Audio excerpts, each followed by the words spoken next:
Okay, and if you could tell me if this is, you're not supposed to tell me that, you can also say that. But if in round one, can you just mention me basic rubrics? Like, is it the idea ingenuity? Is it sustainability of the idea?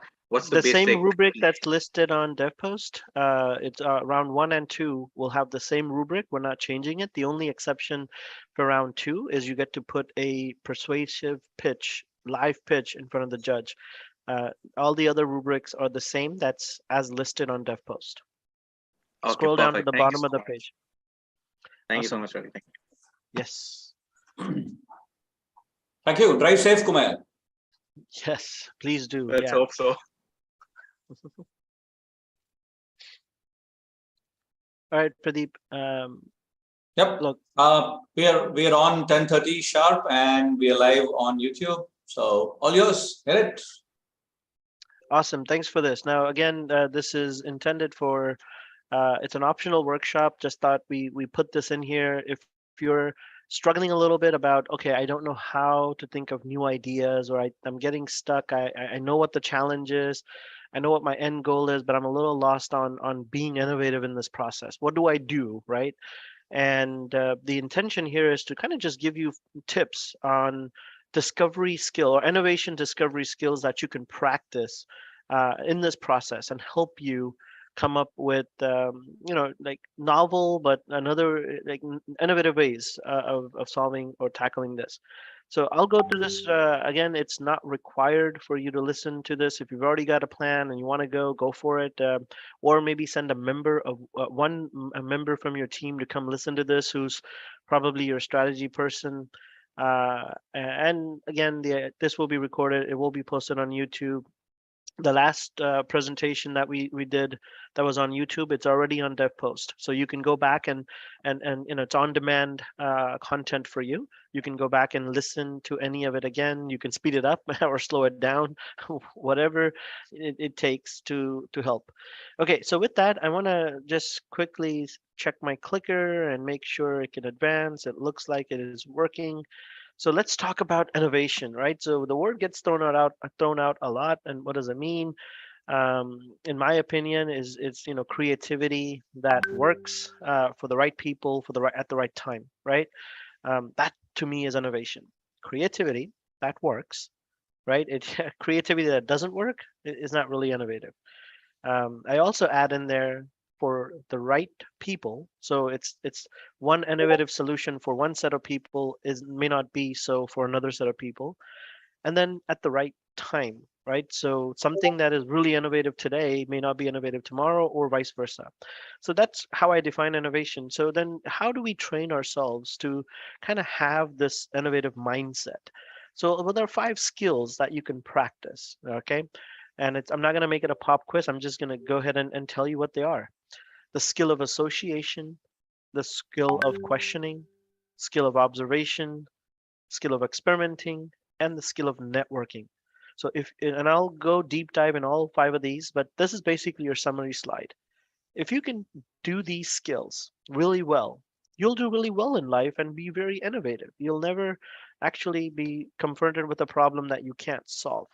You have to, if you practice this in your regular school, regular day-to-day life, it's going to be really helpful for you.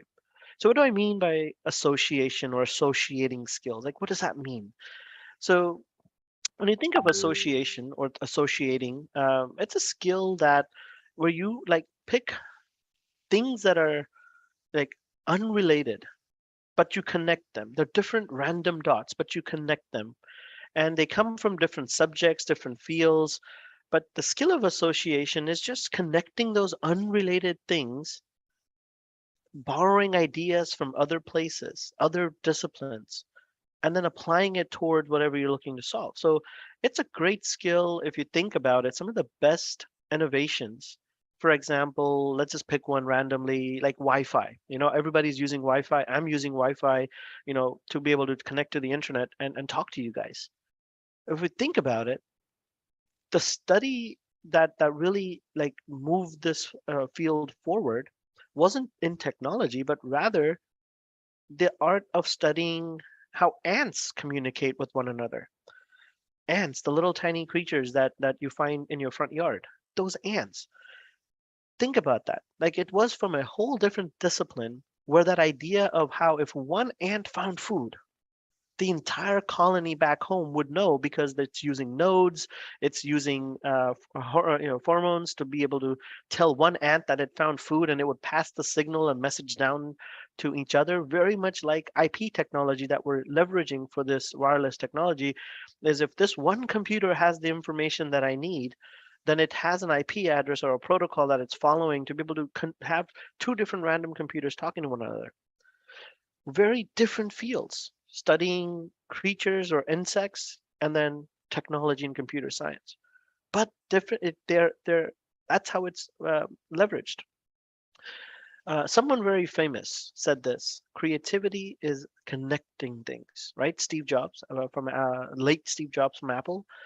It's really about being able to take what's around you, what nature has provided you, and learn from it, and then apply it towards what seems unconnected but unrelated, but applying it for it. So I have a tip for you guys. So how do you build the skill of association? Well, just learn as many things as you can from different subjects, from different disciplines. Learn because you want to learn for it. Don't just learn for the sake of just learning. Have a project that you want to solve, and then to figure out and to solve for that project, you may need to go quickly acquire some new skills. But be open to learning from other disciplines, other subjects. If you can do this really well, then you will build the skill of association. In your brain, you will have random pieces of knowledge and facts and figures and stories, and then you'll be able to connect them to solve real problems that you're facing. So it's all about gaining as much education as you can through experiences, through reading, through watching podcasts, videos, YouTube, whatever it is that you care about, and applying it to the unrelated.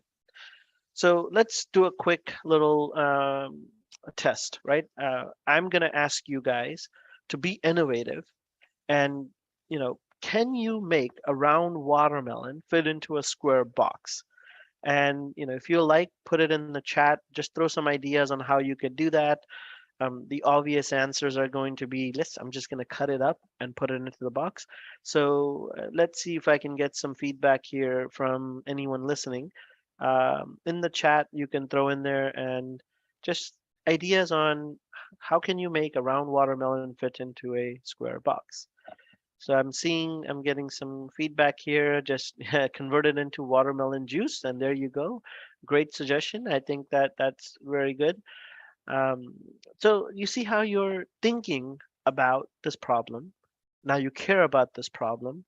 In order for you to come up with innovative solutions around this problem, you probably need to know how watermelons are grown. So agriculture, right?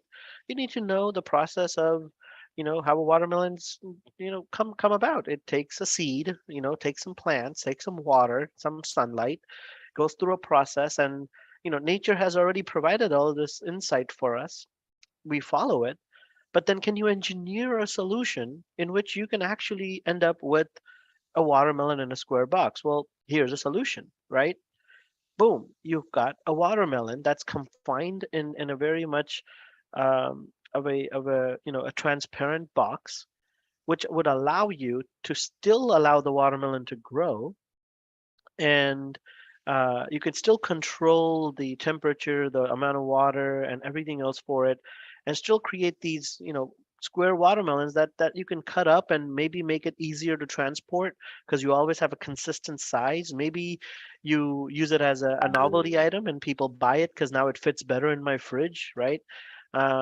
Without like taking away from the nutrition or the benefits of a watermelon. All you've done is you've used engineering, maybe a little bit of 3D printing or making or crafting, and you've designed a solution to actually just fit it in there. So that someone would say, well, that's innovative. And this is currently being done in Japan and other places where not only for watermelons, but other fruits, right? They're doing that because commercially it's fantastic. If you couldn't stack over watermelons really well without it tilting over.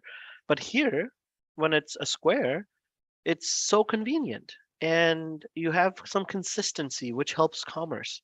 Have it solves a lot of logistic problems and so on. And of course, you can still convert it into a juice, like um, the chat suggested. But again, it's just applying two different disciplines and creating a novel thing that that's creativity that works for people, for the right people, for the right time. And of course, this is happening now in Japan, and you could wonder why more people are not doing it, but I think it's going to start coming up and so on. So I'm going to take a quick pause here and just make sure that you found that example of association, what it means, and also how you can apply it towards your daily learnings. And if that made sense, go learn a lot. So let's see. Any questions so far? They're going to look in the chat. Feel free to unmute yourself if you have a verbal question, but otherwise, I'll go rather quickly to the next four tips after. I'll take a pause. Yep, it says Shivanshu says, grow the watermelon in a square box. You answered that after I shared the slide, huh? You could put the baby watermelon in a square box. Yeah, very nice. Harsh, you're right. I think There was an interesting answer from Suchin. Make it into juice and pour it into the square box. Absolutely, I really like that he answered before I shared the slide. So you've got a creative guy there. And then all the other ones that came after I shared. Okay, so I'm seeing no questions. So let me actually tell you, it's important. This skill of question is the second skill of questioning.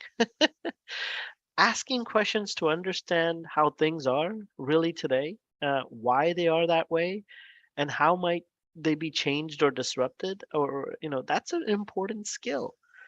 For example, if you never ask questions, you're never like curious enough or leveraging the resources around you. Think about that, right? You're students, you have professors who dedicate lots of years of their career to teaching a subject, and they get really expert or really practice one set of thing over and over, so to really get good at it. And then if you as a student don't benefit for that, then you're not gaining more insights. You should question, you should ask, because you genuinely care to learn. It's a great skill. In fact, someone famous, a business guru by the name of Peter Drucker, says it's important that the important and difficult job is never to find the right answers. It is to find the right question. Think about that, because if I give you a question, everybody's got answers. That's it. They often say that it's dime a dozen, which means that people want everybody wants to give out ideas and answers to things, whether they know it or not, whether they're honest or not, or accurate or not. That's not the point. Everybody's got solutions to everything we throw at them, but the question is so important. Really taking a step back and thinking through and saying, you know what, is this the right question we need to ask? And deep think that process. I think that is a skill that really will set you apart in your future careers, is understanding that don't just jump at the solution, think it through, ask more questions, and then leverage that for you to really practice that skill. It's one of the greatest skills you can have. Some tips for you is to think about, questions about a problem. Just as many questions you can think of, just start jotting them down. Then think about solutions, write them down, pick the best questions and the best solutions that you came up with, and then go explore further. Never assume that your first alpha is the final. You're gonna have an alpha, you're gonna have a beta, you're gonna have multiple versions before the final submission is made. So definitely go through the process of asking the questions. It's a fantastic skill to develop in your careers, and it will take you far. All right, let's see. I think I'm gonna talk about the how does a question start? Well, thanks to your English teacher back in your elementary school, you've already learned that every question starts with these things, right? The what, the why, the when, how, the who, where, and how. Apply them towards your questioning. This is a great way to start your journey. All right, let me jump through the third skill, which is going to be, and I'm about 15 minutes in, so I'm halfway in. Pradeep, heads up. So the third skill Yes, is Aravind. the skill of observation, right? So believe it or not, the world was here before humans, and the world will be there after humans, right? Um, Also, you may or may not realize that we live in one of the most peaceful time in the human race. I know it's hard to believe that in your generation, but if you look at the history of the human race and where we have come, how far we've come, this is probably one of the best times to be alive. The amount of impact you can make is fantastic. So my point here is rather the skill of observation. Your body has all these sensors, right? You've got ability to see, you've got ability to think, touch and taste and hear, but we don't necessarily always listen as well. We don't observe, right? And let me go to that. What the definition here is really carefully watching the world to gain insights into the ideas and looking for new ways of doing things. Before you jump at something else, just take the opportunity to observe. Let me throw out an example. Say you want to start a new restaurant and you know that you got the best recipe for your menu, and you want to offer it into the community. You just want to do it because that's the best thing, and you're convinced it's going to be the best. Now, before you do that, why not just go and sit in a restaurant and make observations of the wait staff running back and forth. How many customers does that restaurant need before it breaks even? What is it that people are ordering the most? What is it that's happening? And is there ambience in the restaurant that's attracting crowds, or is it a fast food, cheap place that is really affordable? You just got to think through that, because for that action, you're not doing anything other than just observing. So if you talk about sustainability or you talk about education tech, there's a lot you can learn as a student by observing other students. If the students are not engaged in the class, question why are they not engaged in the class? If you question and observe and you say, maybe I need to gamify my curriculum, well, now you're actually coming up with really innovative solutions that you're borrowing from other disciplines, right? So think about that. And let me tell you a tip there is pick an idea that you like, observe it and follow it. Find out everything you can about it. Thanks to YouTube and Google and Facebook, you live in a world where that information is available to you. Back in the 1600s, you had to travel for months to get to a library, and be able to find the right text with the right, human knowledge. But today, the entire human race's knowledge is like practically available to you on your smartphones.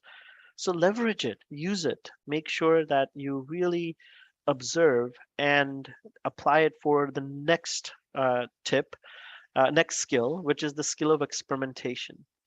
So you've been questioning, you've been observing, you've also used the skill of association to come up with novel ideas. But unless you take action, unless you actually do something about it, it's gonna just stay in your head. A great, brilliant idea in your head is really useless to the world.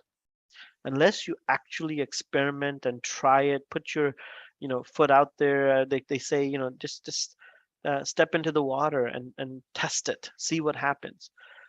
You have to experiment. You should experiment, because that's taking action.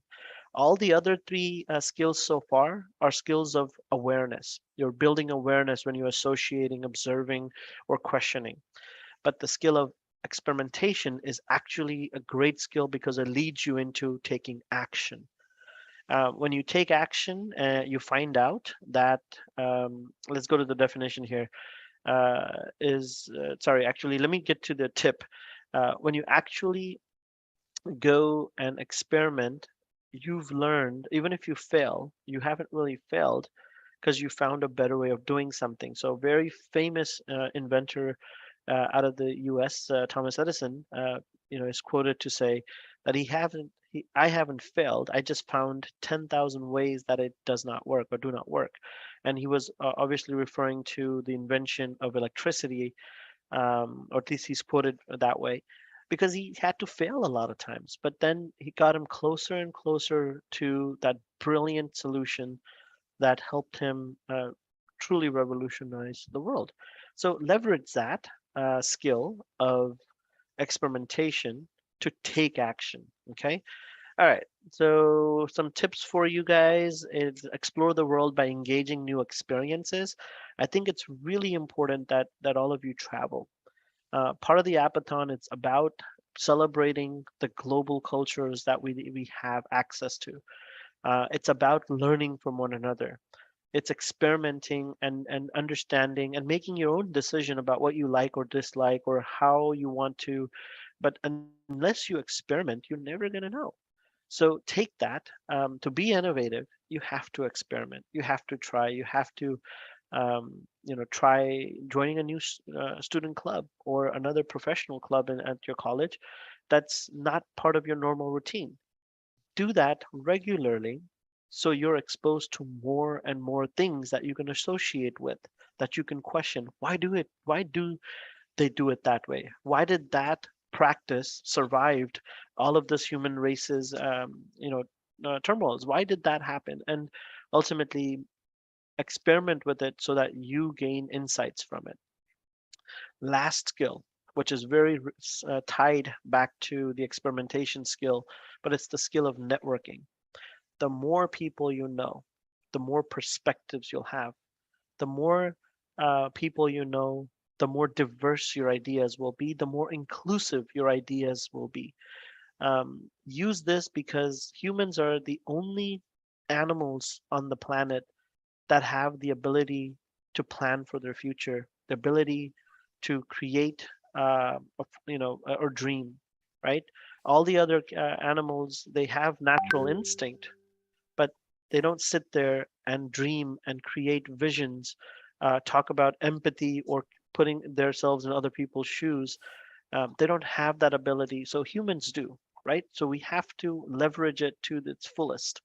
Networking allows you to gain so many insights. The definition there is really going out of your way to meet more people from different backgrounds, different perspectives, and really expand your knowledge.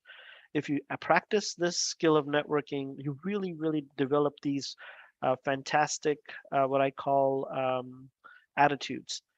You learn to care, you learn to think, you learn to design, act, make, and ultimately you're being kind and being helpful, which is kind of how Dr. Lopez in the beginning shared that in this process of taking a hackathon, you're actually helping because you care. And you'll benefit from it because then you're going to create profitable models that people want to buy because you've solved it for them, and then you do it again and again. So that to me is innovation thinking. Again, the skill of association, observation, networking, questioning, and experimenting. Apply those skills and you will have lots of success in your journey. All right, Pradeep, I think I have got to the end of my presentation. I've got 5 minutes left and I will, do I have 5 minutes left? Yes, yeah. Ravi, you have 7 minutes. Okay.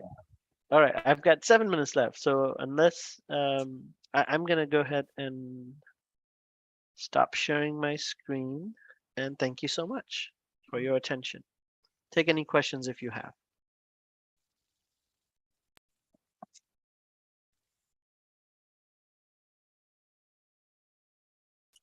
No questions? Yes. Not sure. I'm not sure whether we have an audience at all. There are people. Okay, thank God for Suchint and a couple of people, Ananya, who are answering, and Shivanshu. There are human beings on the other side. We experimented and we found success in my book. So I'm happy. Someone. Thank you so much for such an interesting session. Thank you, Suchint, for being an audience. Yesterday, If that one student. yeah, Go yeah. ahead. Yesterday, I was watching some old episode of How I Met Your Mother. So this guy Ted calls up Robin and says that if I don't watch, 50% of your audience is going to go away, right? So which is this 15% and the other 50% are the other people, right? It's all right. It's all right. So, all right. Well, Pradeep, I think I'm gonna pass it over to you. Sure. Whenever you like, if you want to take a break, but Yeah, let's take a 5-minute break and we will start my session in 5 minutes exactly.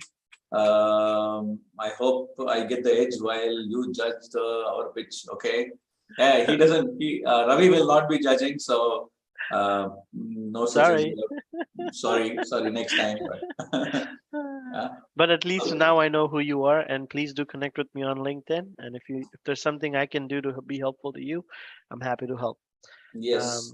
Sachin was Absolutely. there on the call, right? The other day with the girl, right? You guys are the MBA kids from one of those Chandigarh universities. I remember that. Yeah. Awesome. Happy to help. Cool. You need to put your Put my video on, LinkedIn. buddy. Without seeing you, how do we, become friends? There you go. I put my LinkedIn in the chat. Yes, Sachin. Calm. All the best for the Apathon. Thank you so much. It's a beautiful experience till now. So I'm curious, what challenge are you tackling? So we are coming up with a educational edtech startup basically. Okay. So we've So, taken no, the no, no. second challenge. C2. Okay, awesome. C2. All the best to you. I gotta tell you, Pradeep, the odds of people submitting are gonna get better as less and less people run away from my pitch. let me put the poll. I forgot actually to put the poll. So yeah, why don't you guys go ahead and respond who is on the call? That way we'll also know how many are on the call, Ravi. This is a great way to get their attention. Wow. Okay. So good. We're looking at 2020. Oh wow, BMC. Half of them are tackling BMC at this point. No, they're not. So Thimble's basically, taking everybody, Yeah, none actually, of us know about these sessions. 56% shows BMC. Oh wow. Well, you can't rate that. There's people on Discord that are not on Zoom at this time. There are people in the rooms that are not on Right. Zoom. But I'm just generalizing, right, based on the small data set that we have.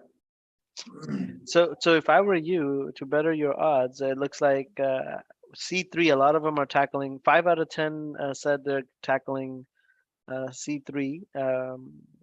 C1 needs some more folks to take it on, and C4. I don't believe that. I know I have a couple of guys working on C4 out of Houston, so I don't know. Just We an should have asked. indicative number, I'm sure. Yeah, we'll have to run this again as we get closer to the deadline. But okay, let's take. Well, now you have a 2-minute break, Pradeep. Cool. Yeah. I'm sure my pizza has been. It's cold now, so let me go get it. Okay, go get your pizza while I get my system on. Cool. So we Awesome. And neither have our pizzas, nor we have the idlis. It's okay. You'll get them. You'll get them. They're on the courier.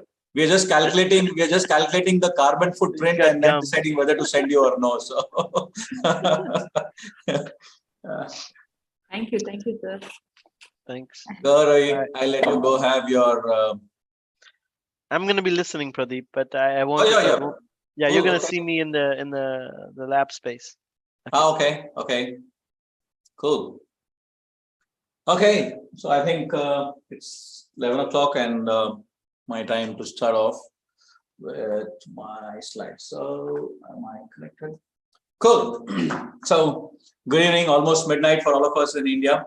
The next half an hour I will try to share. I'm assuming there are people here.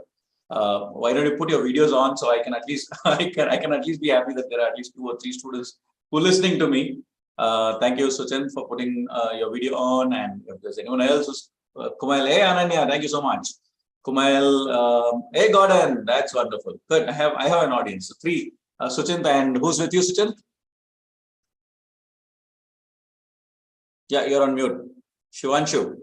Sikandar sir, he was also on the call yesterday. Good evening. Yes, sir. yes, I saw. Jo bola wahi Sikandar. Yes, sir. Good. Assalamu alaikum, Yusara. क्या अपने बच्चे के साथ बैठे हो क्या? हाँ जी. अरे वीडियो ऑन करो यार, हम भी देखेंगे तुम्हारे बेटे को. So that's Yusara from Islamabad. She's the program manager for Thai University in Islamabad. So wonderful, Yusara. Thank you, Shivanshu, for joining. Surendran from Erode. Wonderful. My wife is from Erode, so I am a bonded labor of Erode, so to say. Ananya, where are you from? Sir, I'm from Bangalore. From Bangalore. Wonderful. Cool. Okay, so what I will do in the next half an hour is do a couple of things. One, I will talk to you guys about why perspective matters. Very, very important for you as a storyteller and as an entrepreneur to have perspective. Hi, Harsh. Wonderful to see you as well. The second point I would want to talk to you is about storytelling and how we all live in the conceptual age, what it means to you and me. And finally, I'll give you some inputs into becoming a storyteller. Just a little context as to why I am the person who should talk to you about this. My visiting card reads storyteller. I run a company called Presentum. We make our bread and butter helping people tell their stories. And Ravi, I can see the pizzas on your plate. I'm sure they're vegetarian pizzas. Okay. I am a serial entrepreneur, multiple failures. I had 3 failures before I realized what were the mistakes I was making in my business. And then I kind of became knowledgeable not to be a failure. That's the right word. I don't know whether I'm still a success, but I will use those experiences of the last 23 odd years of having worked with large corporations, including ExxonMobil and Shell, and my entrepreneurial journey to help you become better storytellers. So because it's way past our bedtime for many of us, let's do some muscle exercise. Let's do some exercise for the brain. Why don't you guys catch a paper and pen? And we'll do some small exercise so I can wake you up. My boys have gone to get me coffee, so I have the liberty of getting coffee. Gordon, you got your mug of coffee or no? Nope. Okay, I'll send you some filter coffee from South India. Cool. So I hope you got your papers and pens on hand. Wonderful. Can you please draw this on your sheet of paper? Just draw the outline. No need to draw the shading. Just draw the outline on your sheet of paper. Anurag and Hiba, Muskan and Bhuvan, if you can put your video on, wonderful. There's someone who's doing some brilliant marketing as well. Gordon, can you see one? Wait, let me put him on spotlight, right? Okay, I don't know who this gentleman is. What's I think he's flipped his camera. So every time he walks away, he puts one small placard that reads web accessibility tool of atoaol.com. So wonderful marketing, right? So who that is, I don't know who it is. Anyway, so you guys done? Wonderful. Can you please divide the blue into 2 equal similar looking parts? Divide the blue part into 2 equal similar looking parts.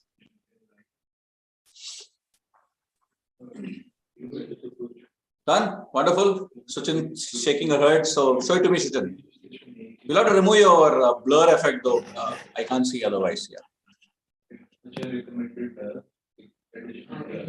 Ananya, say hi to your father.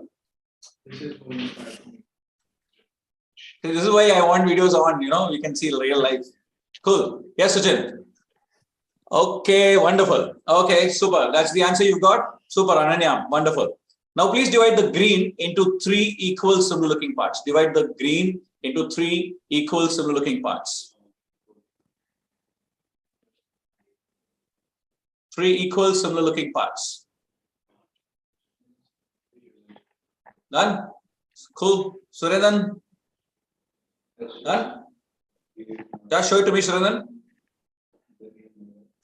Interesting name. Not Surendran, not Surendran, but Suredan. Super. Show it to me on the screen.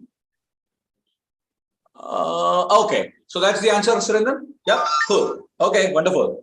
Now, can you please divide the red into 4 equal similar looking parts? Divide the red into 4 equal similar looking parts. Ananya, say hi to your mom also. I'm meeting your entire family. Hi sir, chanagidara.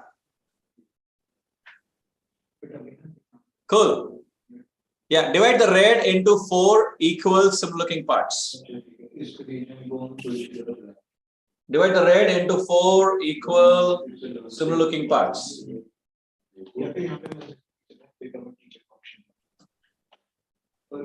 Anyone? Pradeep, Yes, Dr. Rao. 11 o'clock session for the mentors. I think ones who came in from 9 o'clock, they have left the room. So Yeah, the other mentors have still not logged in from US. So once they do, I will move them to the room.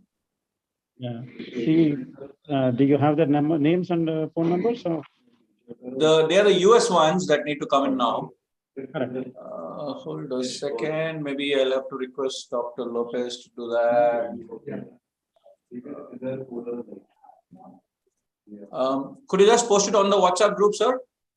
Sure. Sure. Cool. Done. Anyone? Anyone has divided the red into 4 equal parts? Yeah, show it to me. Somebody, Okay. No, Suchin, just look at that. 2 of them are equal and 2 of them are not equal. Look at them. 2 of them are no. Okay. Ananya as well. So if this is the answer that you have drawn, look at it. You have drawn 2 right angle triangles and 2 equilateral triangles on the left side. On the right side, hey Sikandar, hey Mandan. On the right side, it's 2 small L's. So I need all the 4 to be equal and similar looking. Dr. Lopez, the mentors from the 11 p.m. shift, the graveyard shift are missing from the used ones. sir, I just realized that Bandhan sir can smile also. Oh yeah. Bandhan, what is this? Complaints against you. Yes, Harsh, you've done? I will check on mentors right now. Right. So yesterday's episode of How I Met Your Mother also talks about nothing good happens after 2 a.m. But I think this is the fun time when on hackathons when all the fun happens actually.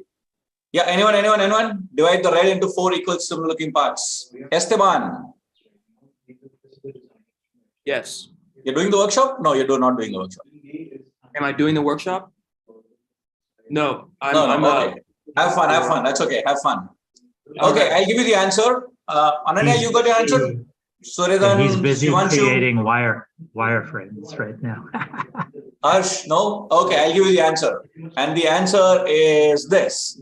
1L, 2L, 3Ls, and 4Ls divide the red into 4 equal similar looking parts. Now, please divide the yellow into 7 equal similar looking parts. Please divide the yellow into 7 equal similar looking parts. Go ahead. 10, 9, 8, 7, 6, 5, 4, 3, 2, 1. Stop. Can I see both your hands up in the air? Stop. Harsh, Suredan, Shivanshu, Suchint, Ananya, please put both your hands up in the air.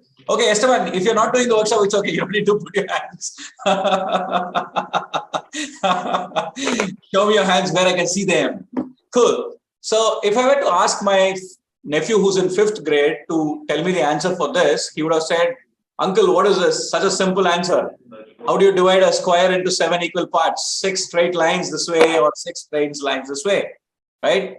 And all of us supposed to be in college with almost 18 years of education. We were not able to do something that a 5th grader could do. Shame, puppy shame. So my question now to all of you is, oh, there's a policeman there, or is that someone else in a uniform? Ravi, raise your hands. I can see let me put Ravi on spotlight. There's a policeman. Yeah. Okay, that's security, not a policeman. Cool.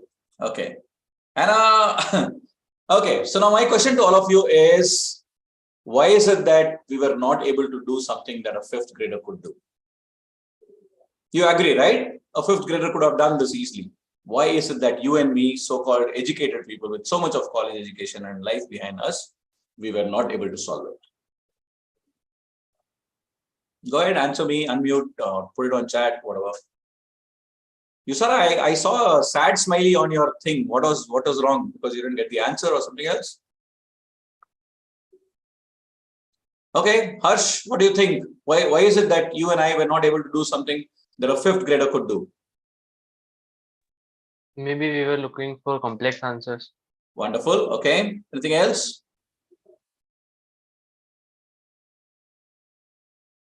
Okay, so I will give you 3 important lessons that I would take from this exercise. It's a small game, but whatever we do when we are playing games are the same things that replicate when we do business or when we do life, right? So lesson number 1 is, for some odd reason, we all want to make life more complex rather than simple.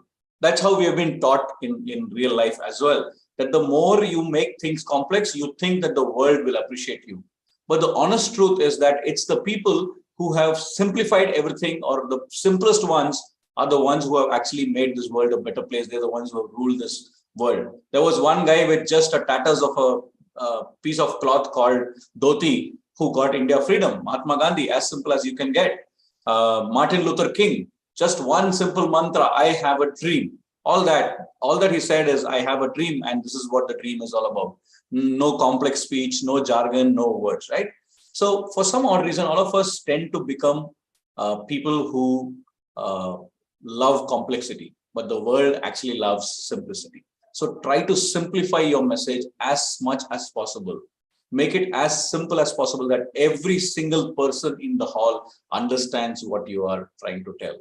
The more people understand you, the more you have followers, the more you become a better leader. Lesson number 2, the 360-degree perspective. Go ahead and take the sheet that you drew right now and look at it in such a way that you can see the sheet.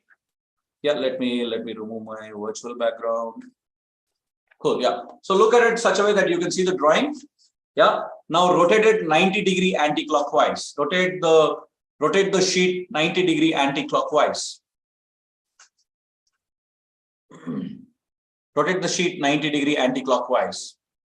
Can you see the answer to the third problem of the red box right there in front of you? I've put it on my screen for you. Just ignore the yellow. Can you see the answer to the third problem right there? Yep. So 99% of times, the solutions to the problems that we face are right there in front of us. But because we do not look at it from all perspectives, we miss out on those answers. So the lesson I would take is, whenever you're faced with a challenge, look at it from every perspective. One is your own perspective, but also look at it from the perspective of your customer, your user, your vendor, your buyer, whoever it is, and then decide whether you want to solve it or don't solve it. And the lesson number 3, all of you assumed something. What did you assume? You assumed that the third one was tough, so the next one will be even more tougher. Assume is nothing but making an ass out of you and me. Never assume. Find the facts. My first business, I lost close to 5 million Indian rupees because I assumed one thing. I assumed that there is a market for the product that I was trying to build. I was building race bikes. I sat in my house. I assumed that the Coimbatore has a population of 2.5 million, and out of 2.5 million, at least 5% of them will buy my bikes. And I started the company, spent close to 5 million in rupees. At the end of the 9th month, you know how many bikes I sold? 0.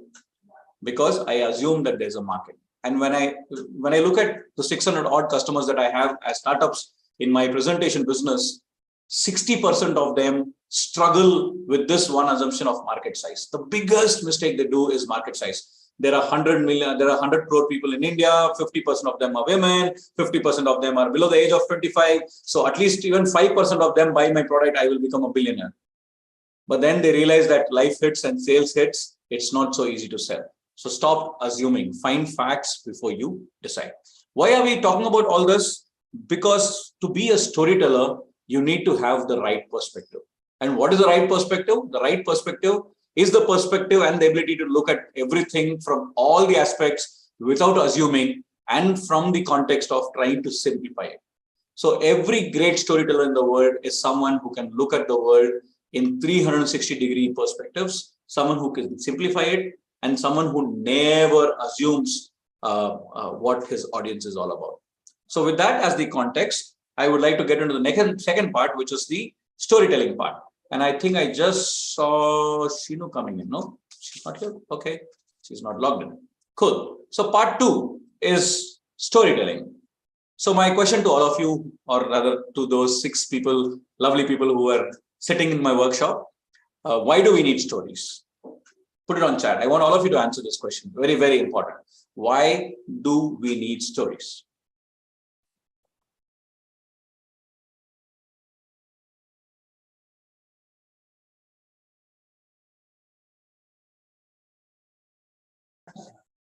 Yeah, why do we need story? In order to connect to the masses, wonderful. Okay, to convey a message, okay.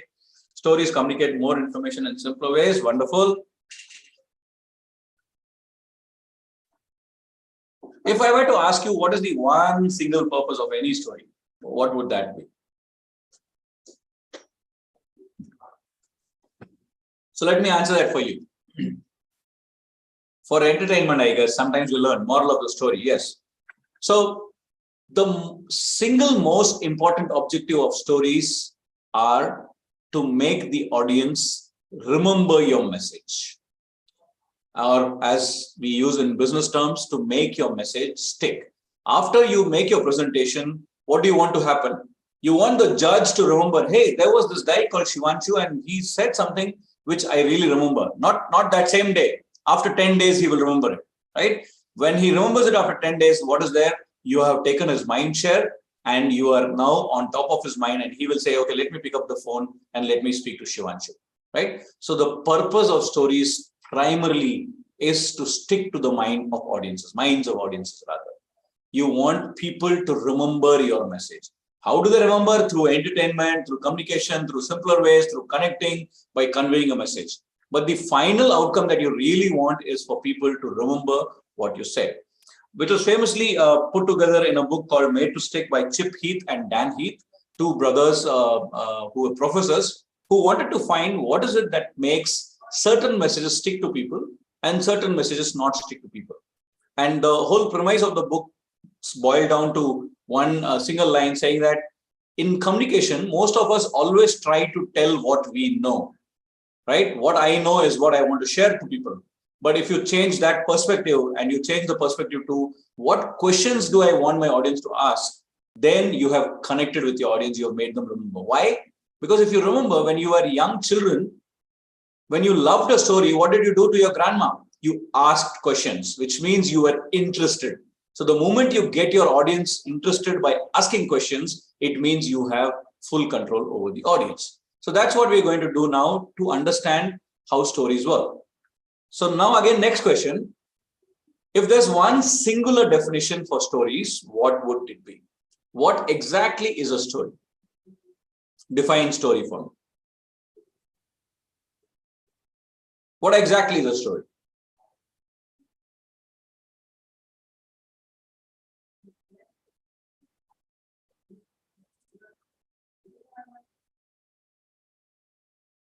Journey, okay. Kumail, you reached home. I hope you reached home safely. Experience full of hiccups or hot cellars, a conflict or resolution, and a deep truth that created that resolution. Okay, wonderful. What really makes something story? What really makes something a story? I can have 10 pages of content, but I can't call it a story. Why? Why not? Sequence of events, okay.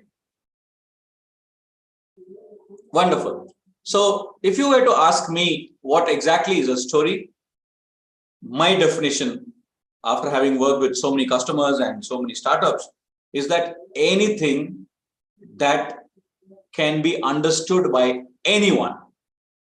When things that cannot be explained in any other way and you explain them in a way that everyone understands, that's when it becomes a story.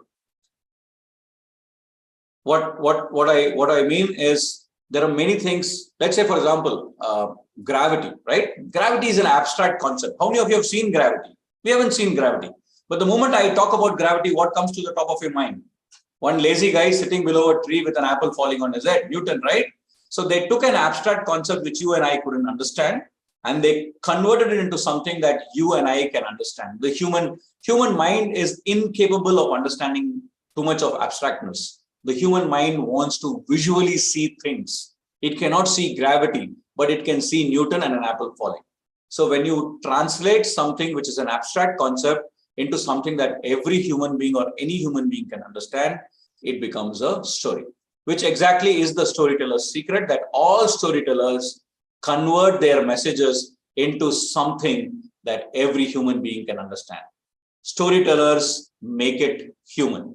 That is the secret. If there's something that you want to take away from my session today, just remember that every storyteller understands that my audience is made up of human beings. It's not robots or machines. What do human beings do?